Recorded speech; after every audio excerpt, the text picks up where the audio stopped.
Shopkeeper sells 1/4 part of his goods at 10% loss.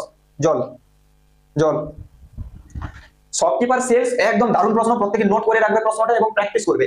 Shopkeeper sells 1/4 part of his goods at 10% loss and the remaining goods at 20% profit. His loss or profit percent বের করতে বলেছে। তাহলে কি বলেছে, একজন দোকানদার তার যতগুলো পণ্য সে একটা জায়গায় বিক্রি করতে বসেছে, সে যতগুলো জিনিস নিয়ে বসেছে তার একের চতুর্থাংশ অংশ অর্থাৎ 4 ভাগের 1 ভাগ 20% লসে, ক্ষতিতে বিক্রি করেছে। 20% লস বলেছে তো, 20% লাভে বিক্রি করেছে না, 10% লসে বিক্রি করেছে। এই যে প্রথমে কততে বিক্রি করেছে, 10% লসে বিক্রি করেছে। বাকি যেটা থাকলো সেটাকে সে 20% প্রফিটে 20% লাভে বিক্রি করেছে। তাহলে জানতে চেয়েছে তার মোটের উপর লস হলো না ক্ষতি হলো, ঠিক আছে, কত পার্সেন্ট ক্ষতি বা লস হলো। আমি জিনিসগুলো ধরে নিলাম সুন্দর করে, সে ধরো 100 টাকার জিনিস নিয়ে বাজারে গেছে, একদম সহজভাবে তোমাদেরকে বলেছি। সেই জিনিসগুলোকে দুটো পার্টে ভাগ করেছে। কি প্রথমে রেখেছে 1/4 মানে কি 100 4/1 ভাগ, 100 4/1 ভাগ মানে কত হয়ে যাবে গুরুজি 25। 100 কে 4 ভাগ করলে কত হয়, 25 হয়তো। তাহলে 1/4 কে একদিকে রেখেছে আর একদিকে সে কতকে রেখেছে, বাকি অংশটাকে রেখেছে, মানে 75 কে রেখেছে। তাহলে মোট 100 টাকার জিনিস নিয়ে গেছে, তার 1/4 মানে হচ্ছে ধরো 25 টাকাকে একদিকে রেখেছে আর 75 টাকাকে একদিকে রেখেছে, ঠিক আছে। এবার দেখো এই যে প্রথমে যে 1/4 পার্ট, এটাকে সে কি করেছে, বিক্রি করেছে 20% না সরি 10% ক্ষতিতে বিক্রি করেছে। তাহলে 25 টাকার জিনিসকে যদি 10% ক্ষতিতে বিক্রি করা হয় তাহলে কততে বিক্রি করেছে, আমরা জানি বিক্রয় মূল্য সমান ক্রয় মূল্য গুণ 100 মাইনাস ক্ষতির পার্সেন্ট বাই 100।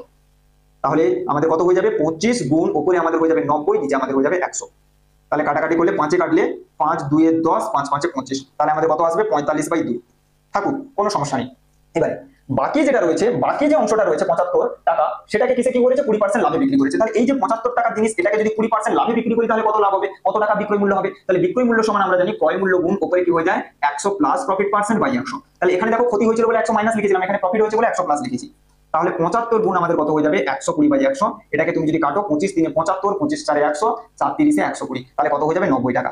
বোঝা গেছে? আচ্ছা এটাকে একটু দশমিকে করে নিই, জানো তো দশমিকে করলে 2 2 এ 4, 2 2 এ 4 22 টাকা 50 পয়সা। এবারে জিনিসটা বোঝার চেষ্টা করো। তাহলে দেখো মোট আমাদের কত টাকার জিনিস নিয়ে গেছিলাম, 100 টাকার জিনিস নিয়ে গেছিলাম। সেই 100 টাকার জিনিসকে আমি দুটো ভাগে ভাগ করেছি, কিছু অংশকে ক্ষতিতে বিক্রি করেছি, কিছু অংশকে লাভে বিক্রি করেছি। তাহলে ওই যে বিক্রি করে আমি মোট কত টাকা পেলাম, না এই দিকের অংশটা বিক্রি করে আমি 22 টাকা 50 পয়সা পেয়েছি, এই দিকের অংশটাকে আমি বিক্রি করে 90 টাকা পেয়েছি। তাহলে মোট কত টাকা পেলাম, 90 এবং 22.5 কে যোগ করে দেবো। তাহলে যোগ করলে তুমি কত পেয়ে যাবে, এখানে হচ্ছে 2 9 2 11, তাহলে তুমি কত পেয়ে যাবে 112 টাকা 50 পয়সা পেয়ে যাবে। তাহলে তুমি নিয়ে গেছিলে মোট কত টাকা, 100 টাকার জিনিস, তুমি বিক্রি করে কত টাকা পেলে, মোট 112 টাকা 50 পয়সা। তাহলে তোমার প্রফিট কত হয়ে গেল, লাভ।